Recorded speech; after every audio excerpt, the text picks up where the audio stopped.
Far from gradually getting better, U.S. China relations are just becoming even more tense and complicated. The latest flare-up is over the renewal of journalists' visas. Our Dami has the details.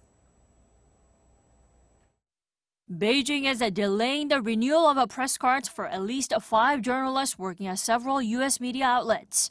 An organization of foreign correspondents in China said Monday they are vulnerable to expulsion and apparent retribution for Washington's targeting of Chinese reporters based in the U.S. China claims the press cards are still being processed, insisting it will not affect their reporting and life in China. For us, all the options are on the table, and the U.S. knows that very well.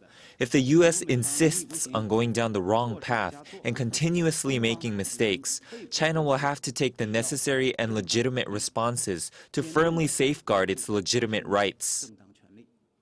In March, the Trump administration slashed the number of Chinese nationals working in the U.S. offices of Chinese state-owned media outlets from 160 to 100.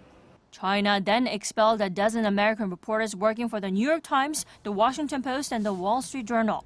Waiting for their lapsed work visas to be renewed, the Chinese journalists have been allowed to stay in the U.S. for a 90-day grace period, which expires in early November. In a Labor Day holiday weekend press conference on Monday, President Trump lashed out on China and his challenger in the November 3rd election, Joe Biden. They took advantage of stupid people. And Biden's a stupid person. You know that. You're not going to write it. If Biden wins, China wins because China will own this country. Mentioning a possible decoupling with relations with China, President Trump further hinted at turning the screw on China and suggested the U.S. would not lose money even if the two countries no longer did business. Dami, Arirang News.